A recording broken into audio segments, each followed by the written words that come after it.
rendez-vous demain à 19 h pour le premier live de l'année sur Je suis pas content TV, sur cette chaîne, hein, vous avez vu. Bonne résolution de l'année. Non seulement ça fait 2 semaines qu'on est à 3 épisodes par semaine, mais en plus maintenant je vous préviens pour les lives. Donc vous avez aucune raison de ne pas être là. Confinement, passe vaccinal, pas passe vaccinal, démocratie, pas démocratie. Et ça tombe bien puisque ce sera le sujet de l'émission. Je recevrai le brillantissime Mathieu Slama et on va parler liberté individuelle, liberté collective, fondamentaux d'une société libérale, d'une démocratie, d'un état de droit, vous savez, toutes ces petites choses que visiblement, selon BFM, 50% de Français semblent avoir oubliées. Et en plus de ça, 2 épisodes de JSPC cette semaine, en plus du live, et de 7 vidéos qui n'est pas un Je suis pas content, je rappelle la différence. Les Vive la France sont des chroniques moins humoristiques, mais plus écrites. Hein, ce sont des billets d'humeur, parce que, comme pour vous, parfois, l'actualité devient tellement anxiogène que j'ai surtout besoin de taper du poing sur la table pour essayer de réveiller quelques personnes peut-être un peu trop endormies. Quant à la vidéo sur Zemmour, là aussi, vous inquiétez pas, elle arrive, je vous donne pas de date, plus de promesses en l'air.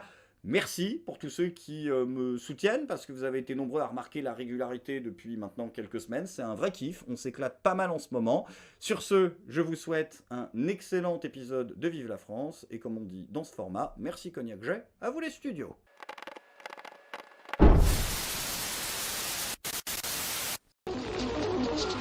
Les Français parlent aux Français. Vive la France, mes amis, ce pays absolument merveilleux et magnifique dans lequel un 6e de la population française a passé sa soirée clouée aux lèvres de 2 criminels de guerre afin de savoir si dans quelques semaines, ils auraient enfin le droit de boire leur mochaccino frappé debout au comptoir, à la condition bien évidemment de se faire injecter trimestriellement un vaccin n'empêchant pas la transmission d'un variant ayant envoyé 200 personnes en réanimation en 3 semaines. L'impact sur les cas critiques a donc été, cette vague, totalement surestimée par le consensus médical et scientifique. C'est vrai ou c'est faux? C'est vrai, il faut se rappeler ce qu'on a pu entendre, ce qu'on a pu lire aussi. On lisait que c'était un vertige, que c'était un raz-de-marée, le tsunami aussi Omicron.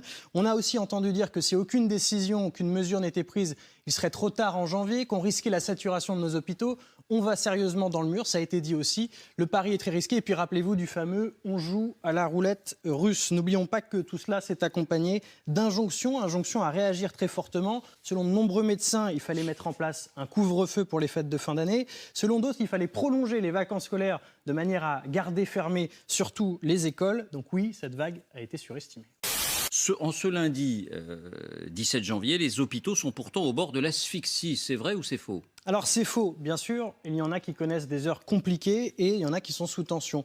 Mais c'est faux parce que d'autres hôpitaux voient l'afflux de patients Covid baisser et donc ils reprogramment des opérations qu'ils avaient dû décaler pour être totalement consacrés à cette 6e vague et à cette vague Omicron. C'est le cas par exemple des hôpitaux à Marseille. 80% des salles d'opération ont été rouvertes là-bas.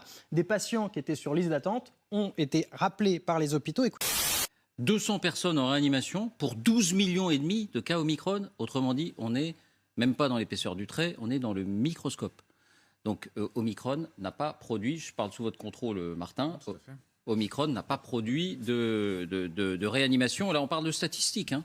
Ce sont des faits, c'est pas de l'analyse, c'est pas du doigt mouillé, c'est pas de la roulette russe, c'est pas un pari, non, ce sont des faits. Donc du coup, qu'est-ce qu'on fait? Parce que c'est David Pujadas, donc fachosphère ou pas fachosphère? Parce que c'est le seul truc que vous nous balancez à la gueule depuis 2 ans. Fachosphère, j'ai fachosphère. Vous êtes fatigué, hein? Marlène Schiappa, elle est à bout de soupe. Fachosphère, aidez-moi, s'il vous plaît. Non, parce que là, ça va être compliqué si la fachosphère est tous les soirs à la télé, je veux dire à 20 h. Hein, et puis d'ailleurs, moi aussi, ça va me poser des problèmes.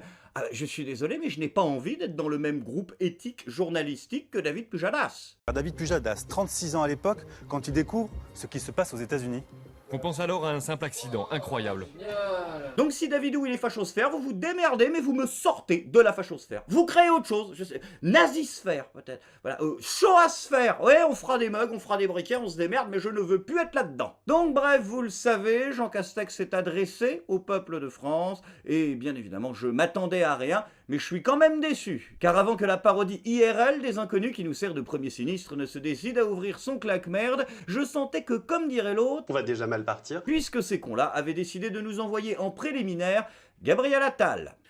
Compte tenu de la situation sanitaire, du besoin exprimé évidemment de clarté des Français sur le calendrier des quelques contraintes restantes dans notre pays, nous avons pris ce matin un certain nombre de décisions en Conseil de défense et de sécurité nationale. Ok, alors deux choses FDP. Premièrement, ce que tu appelles les quelques contraintes restantes dans notre pays, c'est quand même l'impossibilité légale, sous peine d'emprisonnement pour certains, de pouvoir accéder depuis bientôt 2 ans aux activités sociales, culturelles et économiques nécessaires à chaque individu, justement pour sa propre santé mentale, physique et financière, s'il refuse de se soumettre à une série de contraintes sanitaires à la fois débiles et contraires aux recommandations de l'OMS et à la politique menée par bientôt la quasi-totalité des pays du monde. Donc du coup, petit résumé rapide pour ceux qui n'arrivent pas à suivre. Angleterre, lever des restrictions, Espagne, lever des restrictions, Portugal, lever des restrictions, Italie, lever des restrictions, Israël, lever des restrictions, Pays-Bas, lever des restrictions, Norvège, lever des restrictions, Australie, lever des restrictions, Corée du Sud, lever des restrictions, Nouvelle-Zélande, lever des restrictions, France, droit de prendre un café debout. On la sent ou pas, la patrie des droits de l'homme? Et deuxièmement, Gabriel, arrête de dire nous, putain! Nous avons décidé en conseil restreint de défense. Tu n'y étais pas! Tout le monde le sait, tu es un enfant, Gabi! Ils t'ont mis dehors avec un Lego, une merde. Voilà, on fait pareil avec ma femme. C'est pour avoir la paix, c'est normal.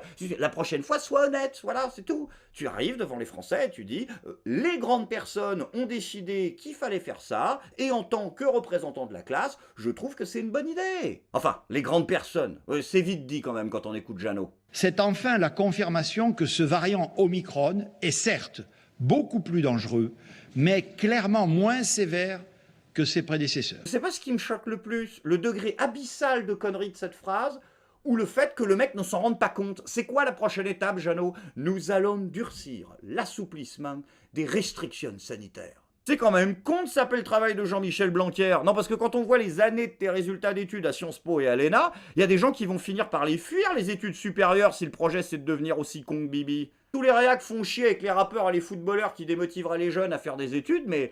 Non, tu es une publicité vivante pour l'école buissonnière. Toi et Olivier Véran. Est-ce qu'il faut établir des critères à la lettre? L'histoire, honnêtement, de cette pandémie nous a montré depuis 2 ans que la vérité d'un jour n'est pas forcément celle du lendemain. S'il n'y avait pas de nouveaux variants, une fois que la vague Omicron était passée, nous pourrions nous dire que nous pouvons à nouveau vivre tranquillement, sans avoir peur qu'émergent de nouvelles vagues, auquel cas nous serions amenés à relâcher les mesures de contrainte, y compris celles qui passent par le pass vaccinal. Si à l'inverse, il y avait des menaces épidémiques qui se faisaient jour, on en parlait tout à l'heure avec votre collègue il y a quelques minutes, s'il y avait un nouveau variant qui devait apparaître, forcément ça pourrait changer la donne, même si la pression sanitaire était plus faible. Donc là on est bien d'accord qu'on a entendu la même chose. Le mec ne veut pas donner de critères qui permettraient de statuer sur dans quelles conditions on pourra mettre fin au pass vaccinal. Parce que... La vérité d'un jour n'est pas forcément celle du lendemain.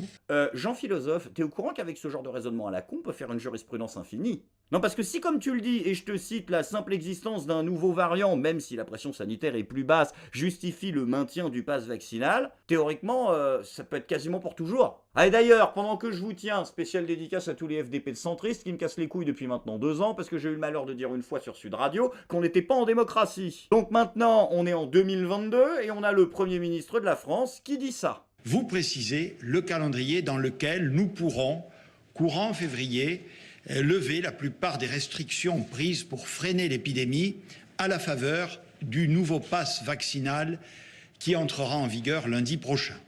Jean Castex ne fait même pas semblant d'attendre la décision du Conseil constitutionnel, qui ne s'était pas prononcé à ce moment-là, pour annoncer la date d'entrée en vigueur du pass vaccinal.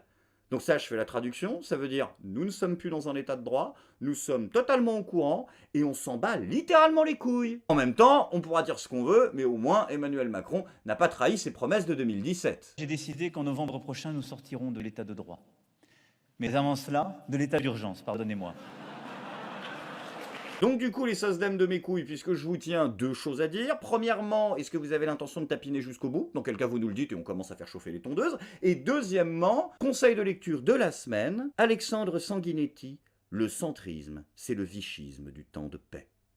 Et d'ailleurs, puisqu'on en a parlé du Conseil constitutionnel, petit rappel essentiel à ceux qui n'auraient pas vu cette info à laquelle les médias ont prêté, il est vrai, assez peu d'importance, pendant que Jean Castex faisait le guignol une fois de plus à la télé, le Conseil constitutionnel en a profité pour valider l'utilisation des drones afin de faire plaisir à Darmanin. Vous savez, ces fameux drones que on disait il y a 2 ans, Conseil constitutionnel inclus d'ailleurs, jamais ça se fera tant qu'on nous regarde. C'est la technique du sparadrap en fait. Si tu fais tout d'un coup, Inch'Allah ça passe. Bon après, bien évidemment, soyez rassurés, il y a quand même des bonnes nouvelles dans les annonces de Jean Castex. Déjà, une bonne nouvelle pour le corps enseignant, puisque les discothèques vont réouvrir. Ça permettra à Jean-Michel Blanquer de travailler en France. Et deuxièmement, tenez-vous bien, si vous n'êtes pas encore vacciné, que vous n'avez reçu absolument aucune dose, mais que vous décidez de faire votre première dose avant le 15 février, je rappelle, le 15 février, eh bien votre passe vaccinal, contrairement à ceux qui ont 2 doses déjà par exemple, sera automatiquement validé. Voilà, on est dirigé par des vendeurs de tapis. C'est le Black Friday médical. Donc du coup les golems, à quel moment on se réveille? Est-ce que vous pouvez m'expliquer pour quelle putain de raison, quand vous voyez ça dans votre téléviseur à crédit, ça active pas immédiatement les 2 neurones qui vous servent à chier et à voter LREM? Ce qui revient d'ailleurs factuellement au même. De toute façon, il n'y a que 2 possibilités qui, en plus de ça, ne s'excluent pas entre elles. Soit petit 1, il n'y a que 0,07% de létalité du Covid en ce moment contre 0,10 pour la grippe. Ça veut dire que l'argument débile des conspis au début qui consistait à comparer ça à la grippe commence à être de plus en plus valable. Et donc, vous vous foutez littéralement de notre gueule. Soit, comme le balance BFM TV tous les jours, il y a quasiment un demi-million de personnes contaminées par jour. Et vu qu'on est 90% de vaccinés, ça prouve une fois pour toutes que là, sans discussion possible, ça n'empêche pas du tout la transmission du virus. Donc là aussi, vous vous foutez de notre gueule. En gros, vous avez le choix entre le sadisme et l'incompétence. Voilà. Moi, oula, criminel de guerre. Bon, ouais. Oui, mais je suis complotiste, c'est pas noté pareil. Donc, rappel définitif et élémentaire qui servira de conclusion à cette vidéo. Quand un gouvernement appelle lever des restrictions, le droit d'aller au cinéma et de prendre un café debout, le vrai nom du truc, c'est foutage de gueule level max. Voilà. Non, le level max, ce sera quand, juste avant les élections, ils vont lever, comme par hasard, la totalité des restrictions débiles dans les bars, mais que par contre, ils enverront les flics pour mettre des amendes aux patrons de bistrot qui continuent à les appliquer, parce qu'ils sont devenus parano. Là, on pourra se dire, vive la France!